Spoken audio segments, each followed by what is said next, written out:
चलिए आज हम लोग को बनाने हैं केमिस्ट्री के क्वेश्चंस। तो कुछ बच्चों ने भेजे हैं, ये आज के क्वेश्चंस हैं। टोटल आज 5 क्वेश्चन हैं और मस्त बात है कि ये मोल कॉन्सेप्ट के क्वेश्चंस हैं। मोल कॉन्सेप्ट एंड स्टॉक्यूमेट्रिक है ना, कैलकुलेशन के क्वेश्चंस हैं। तो आज ये 5 क्वेश्चंस हैं। चलिए इनको हम लोग स्टेप बाय स्टेप करके बनाते हैं। हैंड राइटिंग मेरी बहुत अच्छी नहीं है क्योंकि मैं बहुत फास्ट लिखा हूँ अभी, तो मैं ऐसे पढ़ के भी बता दूँगा। तो क्वालिटी पे जाना है, क्वांटिटी पे ध्यान नहीं देना, ठीक है। चलिए तो स्टार्ट करते हैं एक एक करके बनाना। और एक मिनट, मेरा पेंसिल कहाँ है भाई?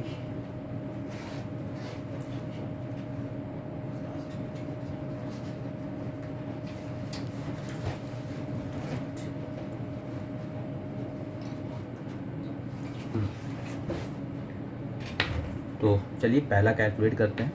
द क्वेश्चन पहले पढ़ते हैं। क्वेश्चन है calculate the gram molecular mass of chlorine. Chlorine, ठीक है।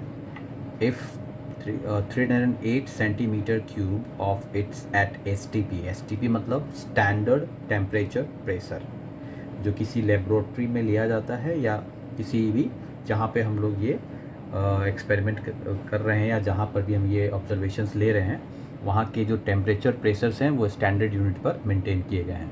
तो that is called standard temperature pressure. क्या है भाई? तो वेट क्या है वहाँ पे? तो 0.979 ग्राम, ठीक है। तो हम लोग को बेसिकली इसमें कैलकुलेट करना है ग्राम मॉलिक्यूलर मास, ठीक है। चलिए तो इसको कैलकुलेट करते हैं। तो जैसा क्वेश्चन है उसी हिसाब से इसको कैलकुलेट करते हैं। तो फर्स्ट क्वेश्चन में तो आंसर करते हैं इसका फर्स्ट। तो आंसर फर्स्ट हो गया। पहले जो डेटा गिवन है उसको देख लेते हैं। तो गिवन क्या है? तो गिवन है हम लोगों को 308 सेंटीमीटर क्यूब ऑफ क्लोरीन, है ना, ऑफ क्लोरीन वेट। तो कितना है भाई?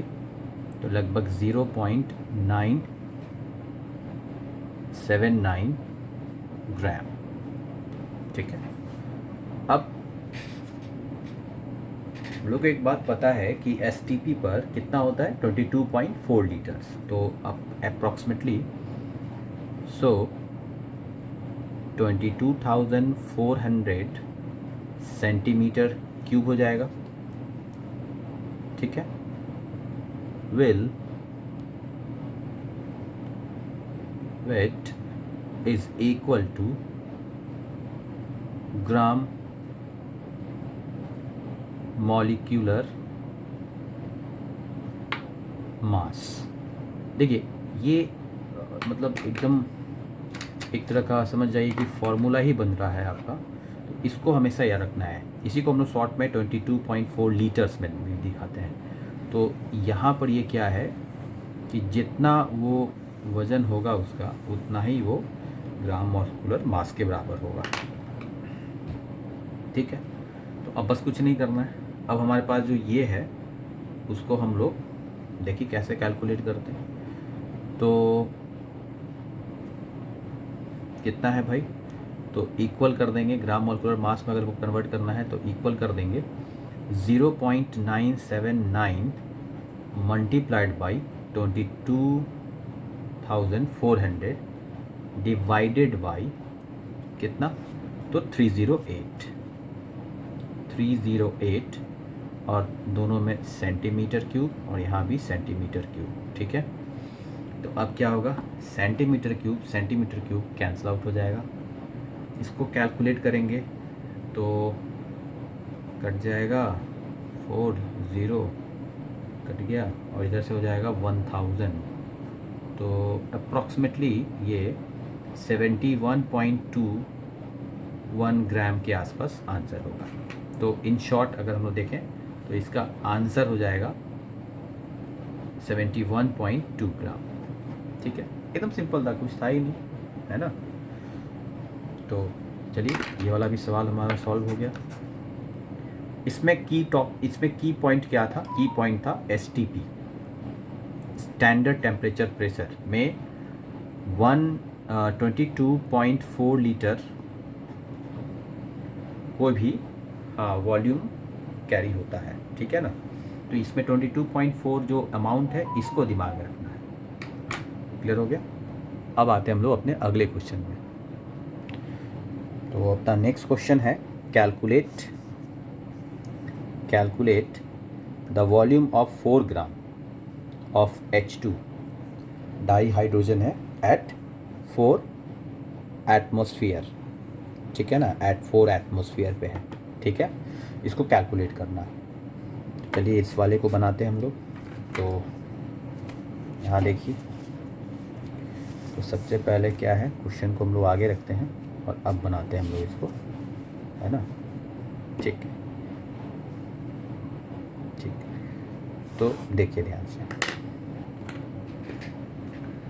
इसको बनाने के लिए पहले हमारे पास जो गिवन है उसको लेते हैं, क्या क्या गिवन है वो देखते हैं, फिर उसके हिसाब से हम लोग बनाएंगे इसको, ठीक है। तो सबसे पहले आंसर नंबर 2 गिवन में आते हैं। तो गिवन क्या क्या है? सबसे पहले है द वॉल्यूम, कितना भाई? The volume of 4 gram of H2 at कितना? तो 4 एटमॉस्फेयर, और कैलकुलेट करना है हम लोग को वॉल्यूम को, ठीक है ना। तो अगले स्टेप में चलते हैं हम लोग। तो आएगा, तो 2 ग्राम की अगर बात करें, 2 ग्राम मोलर मास। अब मोलर मास यहाँ पे एक नया टर्म आ गया। एक मोल में जितना भी मास कैरी करेगा कोई भी कंपाउंड का, केमिकल कंपाउंड का फॉर्मूला, एक मोल में, ध्यान सुनिएगा, एक मोल में जितना भी मास कैरी करेगा उसको बोलते हैं हम लोग मोलर मास, ठीक है। तो 2 ग्राम मोलर मास H2 एट कितना है? 1 ATM में है, ठीक है। हैज़ वॉल्यूम कितना? Has volume is equal to 22.4 litres, ठीक है। क्लियर है यहाँ तक? मतलब 2 gram molecular mass H2 at 1 ATM पर प्रेशर पर कितना वॉल्यूम कैरी करेगा? तो लगभग 22.4 लीटर्स, ठीक है। अब देखिए, सो 4 ग्राम यहाँ पे कितना है? यहाँ सॉरी, उस क्वेश्चन में क्या था? इस क्वेश्चन में क्या था? हम लोग को बोला गया था 4 ग्राम, ठीक है ना। इस क्वेश्चन देखिए, हम लोग को बोला गया था 4 ग्राम के बारे में। तो चलिए 4 ग्राम का देखते हैं। सो 4 ग्राम H2 at 1 ATM will have volume of amount कितना? 44.8 लीटर। अब ऑब्वियसली है, इधर हम डबल कर देंगे तो ये भी डबल हो जाएगा, है ना। तो ये हो जाएगा हमारा लीटर्स, 44.8 लीटर्स, ठीक है। अब देखिए अमाउंट देखते जाइए, यहाँ पर और यहाँ पर, फिर 4 ग्राम किया मैंने, इसको भी डबल कर देता हूँ, ठीक है। तो अब देखिए, नाउ एट 1 ATM, ठीक है, ये हमारा क्या है? प्रेशर 1 है, 1 ATM प्रेशर 1। तो इसमें 1 ATM लिए थे उस समय, ये कितना था हमारा? इसमें भी 1 ATM है, इसमें भी 1 ATM है। तो पहले हम लोग एक काम करते हैं, पहले इसका काम कर लेते हैं। तो 1 ATM प्रेशर पर कितना? 4 ग्राम H2, यहाँ पर ध्यान दीजिए, यहाँ पे है 1 ATM प्रेशर 4 ग्राम H2, तो कितना वॉल्यूम? तो हैज़ वॉल्यूम V1 कर लेते हैं, तो इसका कितना होगा? 44.8 लीटर्स, ठीक है ना, समझ में आ रहा है। एक एटीएम प्रेशर पर 4GH2 हैज़ वॉल्यूम कितना ऑक्यूपाई किया, तो 44.8 लीटर्स। ठीक है, अब आते हैं सो एट 4 ATM। अब हम आप पूछिएगा हम 4 ATM क्यों ले रहे हैं, तो ज़रा अपने सवाल को फिर से देखिए। यहाँ पे लिखा है ना 4 ATM, एटमॉस्फेयर मीन्स ATM, इसका इन शॉर्ट 4 ATM होता है ना। तो अब समझ में आ गया हम लोग 4 ATM क्यों ले रहे हैं। ठीक है, 4 ATM। तो अब यहाँ पर 4 ATM का मतलब प्रेशर डबल हो गया। ठीक है, प्रेशर 2 हो जाएगा, और प्रेशर 2 पर हमारा ये वॉल्यूम कितना ऑक्यूपाई करेगा। हाँ, तो ये हम लोग फाइंड करना है। तो द वॉल्यूम V2, ठीक है, विल बी कितना होगा, तो देखिए फॉर्मूला है P1V1/P2 इज इक्वल टू, तो P1 कितना है, तो P1 कितना है देखिए, P1 हम लोगों का क्या था, 1 था। उस समय वॉल्यूम कितना लिया गया था, तो 44.8। ठीक है, अब बाई P2 प्रेशर क्या है 2, तो कितना है 4, और ये लीटर्स में था। अब इसको हम लोग काट देंगे, तो काटिए, कट गया, तो आ गया कितना 11.2 लीटर्स। इसको मैं और भी शॉर्ट बना देता, लेकिन चूँकि आप लोग को स्टेटमेंट लिखना होगा वहाँ पे एग्ज़ाम में, तो इसलिए मैंने इतना बड़ा बनाया है। तो देखिए ये सवाल आ गया आंसर, ये आपका सवाल था ना, ये सवाल था आपका, ये सेकेंड नंबर का आंसर है, ये सेकेंड नंबर सवाल था। कैलकुलेट, तो हम लोग आते हैं यहाँ पे, है ना,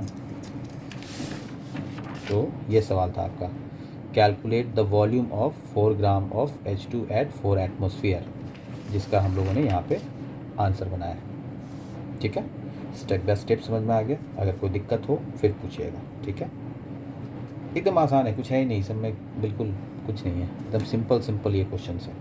ठीक है, अब चलिए हम लोग चलते हैं अपने नेक्स्ट क्वेश्चन की तरफ। नेक्स्ट क्वेश्चन है क्या, अब कह रहा है calculate the mass of oxygen in 22.2 litres of CO2 at STP। फिर यहाँ पर देखिए STP, तो इसका मतलब क्या हुआ, स्टैंडर्ड टेम्परेचर प्रेशर। ठीक है, वही 22.4 लीटर वाला कहानी फिर यहाँ पे स्टार्ट होगा। चलिए इसको भी बनाते हैं, जरा सा देखते हैं कैसे इसको सॉल्व करना है।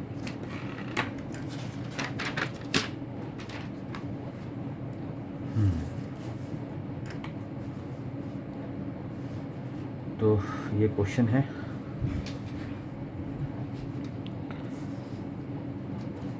थर्ड नंबर है ना। ठीक, तो आंसर भी हमारा थर्ड नंबर का होगा। तो इस क्वेश्चन को सॉल्व करने के लिए हम लोग पास वैसे तो सब चीज़ है ही, बस सीधे हम लोग को सॉल्यूशन करना है, इसमें ज़्यादा कुछ है नहीं। तो देखते हैं पहले क्या है गिवन में। भैया दे रखा है पहले the mass of oxygen in 2.2 liters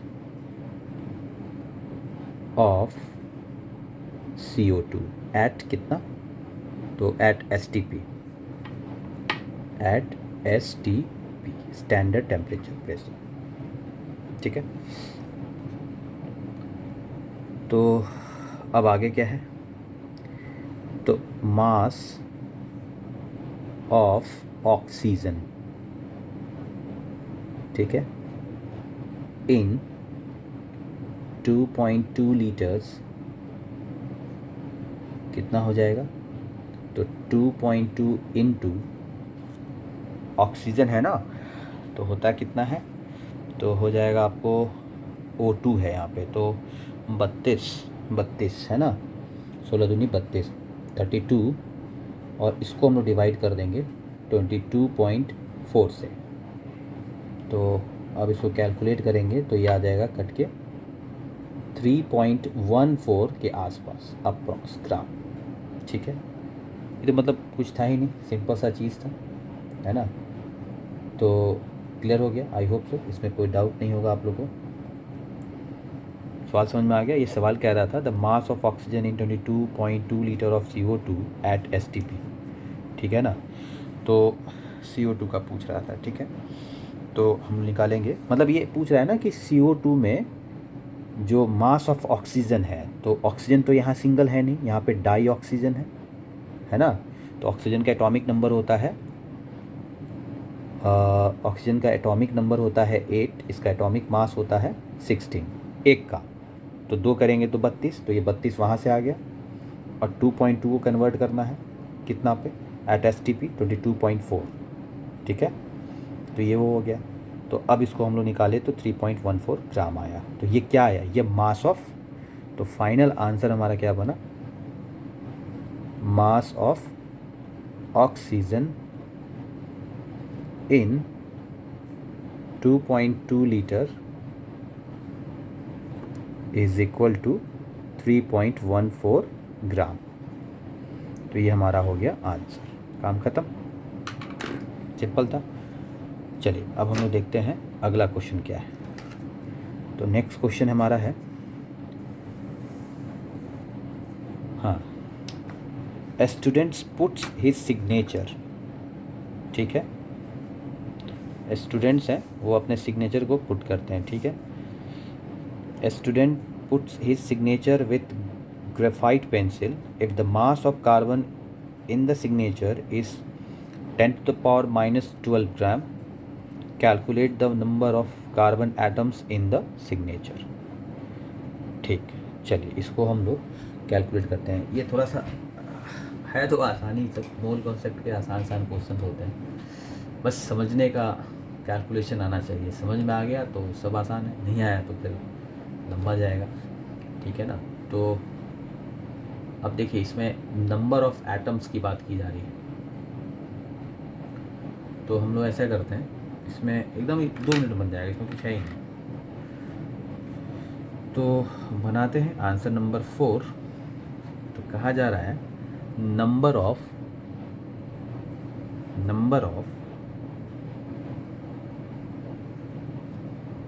atoms in 12 gram carbon is equal to 6.023 into 10⁻23। ये एवोगाड्रो नंबर है, इसको हम लोग Na भी बोलते हैं, नंबर ऑफ एवोगाड्रो, ठीक है, कार्बन का। ये क्या बोला, नंबर ऑफ एटम्स इन, है ना, नंबर ऑफ एटम्स इन, ये इन है, इन 12 ग्राम कार्बन, 12 ग्राम कार्बन में इतने एटम्स पाए जाते हैं, ठीक है। सो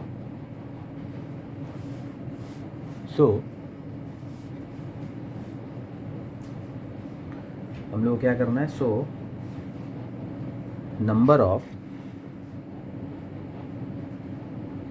कार्बन एटम्स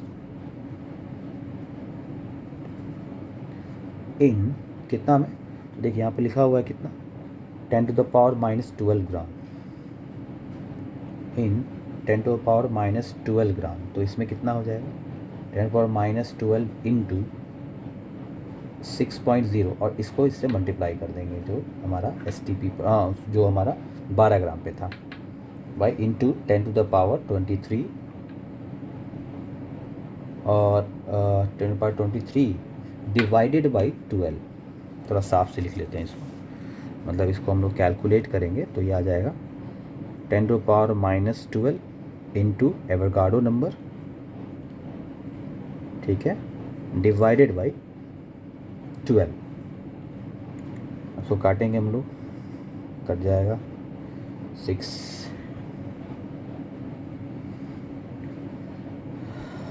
तो अप्रॉक्सीमेटली ये 1 यानी कि लगभग मान के चलिए 5.019 इंटू 10⁻10 एटम्स के आसपास होगा।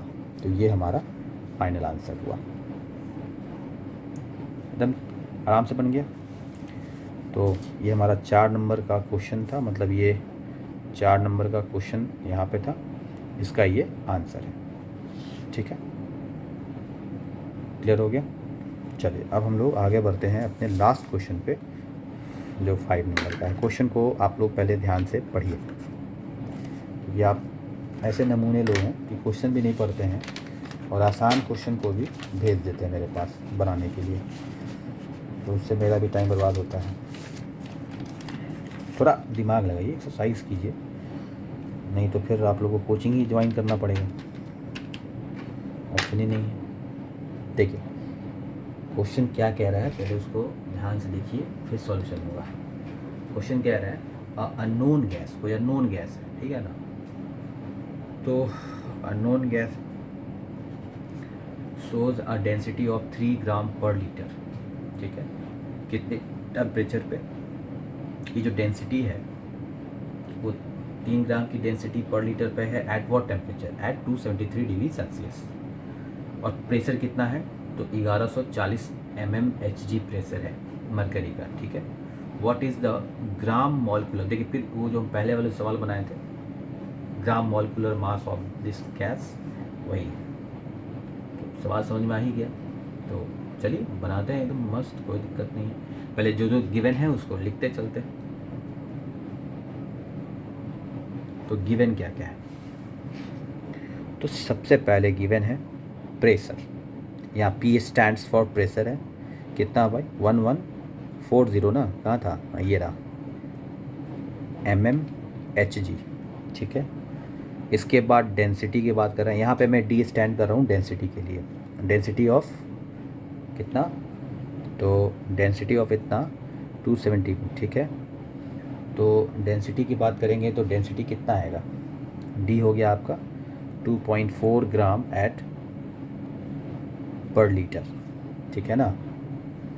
2.4 ग्राम, अरे नहीं यहाँ तो 3 है ना, सॉरी यहाँ पे 3 है।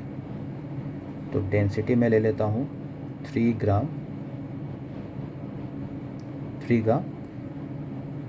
पर लीटर, ठीक है। ये हमारी डेंसिटी हो गई, ये रहा यहाँ पे डेंसिटी है, मैं 2.4 ले रहा था, ठीक है।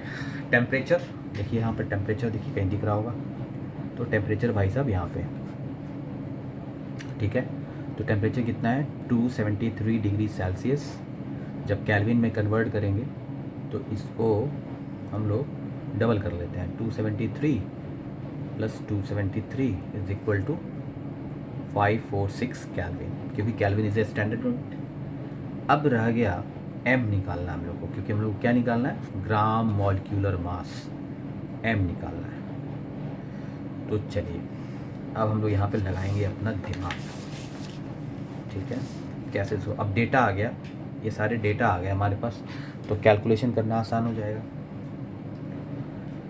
तो हम लोगों को कुछ पता है, हम लोग क्या है, वी नो डैट, लिखेंगे we know that at what, at STP the volume of 1 mole of any gas, कोई भी गैस ले लो भाई, एनी गैस इज कितना होता है 22.4 लीटर होता है, क्लियर है। यानी कि इसको मैथमेटिकल लैंग्वेज में लिखना चाहें तो हम कह सकते हैं कि वॉल्यूम जो होगा कितना का, 1 मोल का एनी गैस कितना होगा, वो 22.4 लीटर, ठीक है। तो हेंस, अब आगे हम लोग क्या लिखेंगे, हेंस, और यहाँ हम लोग अप्लाई करेंगे एक लॉ, क्या लॉ है, तो उस लॉ का नाम है चार्ल्स लॉ। चार्ल्स लॉ नहीं पढ़े हैं आप लोग तो एक नंबर के घोंचू हैं आप लोग, है ना। देखिए पहले आ जाइए, बात करते हैं हम लोग चार्ल्स लॉ की। चार्ल्स लॉ क्या कहता है, चार्ल्स लॉ कहता है कि जब प्रेशर और नंबर ऑफ मोल को कांस्टेंट कर देते हैं, इसमें pressure and number of mole, इसको हम लोग कांस्टेंट कर देते हैं, क्या करते हैं, कांस्टेंट कर देते हैं, तो उस कंडीशन में V1/T1 is equal to V2/T2, है ना। This is called Charles law. समझ में आ रहा है आप लोग को। V1/T1 एंड V2/T2 यानी कि volume inversely proportional to temperature, कब? जब हम लोग टेम्परेचर और जब हम लोग प्रेशर और नंबर ऑफ मोल को कांस्टेंट कर लेते हैं, है ना, तो बनता है हमारा चार्ल्स लॉ। ठीक है, अब हम लोग को इस क्वेश्चन में, पर्टिकुलर इस क्वेश्चन में हम लोग को क्या करना है, सो देखिए हम लोग को दिया हुआ क्या क्या है पहले वो समझते हैं, है ना। हम लोग को दिया हुआ क्या क्या है उसको देखते हैं। तो हम लोग को दिया हुआ है V1, और V1 कितना दिया हुआ है, तो V1 है 1 लीटर। ठीक है, फिर हम लोगों को दिया हुआ है T1 क्या हम लोग का, तो अभी हम लोग निकाले थे यहाँ 546 केल्विन। ठीक है, अब अपन लोग को निकालना है V2, यही नहीं पता है, और T2 भी दे रखा है। T2 याद है ना कितना, ऑलरेडी यहाँ पे दिया हुआ 273, है ना। तो 273 यानी कि हम लोग अगर केल्विन की बात करें 273 केल्विन, तो यानी कि 273 केल्विन। तो अब डेटा आ गया हमारे पास, अब आपको दिख रहा होगा बनाने को, फट से बन जाएगा। तो अब हम लोग को बेसिकली निकालना है V2। तो V2 के लिए हम लोग V2 निकालते हैं आराम से, कुछ नहीं करना, फॉर्मूला है। तो इसको थोड़ा सा घुमा देंगे तो V2 निकल जाएगा, V1 into T2 divided by T1। तो बैठा दीजिए सबको, 1 litre multiplied by 273 kelvin divided by 546 kelvin. तो कट कर देंगे, 1 कट गया, तो 3 2 4 कट जाएगा, 1 0, यानी कि अप्रॉक्सीमेटली 0.5 लीटर, मतलब final answer is 0.5 litre volume. तो ये आ गया हमारा V2 कितना हो गया, 0.5 लीटर बनेगा। समझ में आया ना। तो ये बहुत अच्छा क्वेश्चन था, मतलब इस पांचों क्वेश्चन में सबसे अच्छा क्वेश्चन हमको ये लगा, क्योंकि इसमें लॉ अप्लाई किया गया था, है ना। इसमें मस्त लॉ अप्लाई किया गया था, वो चार्ल्स लॉ लगाया गया था। तो मतलब कहने का है, ये आपका क्वेश्चन है 5 नंबर, जिसका आंसर ये है। ठीक है, क्वेश्चन था और इसका आंसर हम लोगों ने कर लिया है, बहुत अच्छे से कर लिया है, कहीं कोई दिक्कत नहीं है। चार्ल्स लॉ, हमेशा इस लॉ को याद रखना है। चार्ल्स लॉ क्या कहता है, चार्ल्स लॉ कहता है कि V is inversely proportional to 1/T, मतलब कि जब वॉल्यूम बढ़ाएंगे तो टेम्परेचर डाउन हो जाएगा। इसका मतलब क्या है, उल्टा भी होगा, जब टेम्परेचर बढ़ाएंगे तो वॉल्यूम भी कंपोज होने लगेगा, मतलब वॉल्यूम, टेम्परेचर बढ़ाएंगे तो वॉल्यूम हमारा उसके रेशियो में घटने लगेगा। ठीक है ना। तो ये है हमारा चार्ल्स लॉ। ठीक है, तो हो गया, फाइनली हम लोगों ने ये पूरा बना लिया है। तो आज के पांचों क्वेश्चन सॉल्व हो गए आपके। ठीक है, इसी तरह नेक्स्ट क्वेश्चन भेजते रहिए। चलिए, आज का हम लोग का मोल कॉन्सेप्ट का क्वेश्चन कंप्लीट हो गया। कल हाँ एक चीज़ और, अब रात में भी 9:30 से 11:30 तक ऑनलाइन क्लास होगी, ऑनलाइन मोड में, और मॉर्निंग में। तो बाकी दिन में, शाम में आप लोग की जो इवनिंग में क्लास होती है वो ऑफलाइन होती है, वो अपने टाइम पे होती रहेगी। ठीक है, और ये क्वेश्चन भेजिए, मतलब और भी सब्जेक्ट से भेजिए, फिज़िक्स भेजिए, केमिस्ट्री हो गया, मैथ हो गया, बायो भेजिए, जो आपको डाउट लगे वो क्वेश्चन आप लोग भेजिए, ताकि मैं इसको बनाते रहूँगा। ठीक है, एंड थैंक यू, और सो जाइए जाके, गुड नाइट, ताकि कल मॉर्निंग में फिर क्लास है।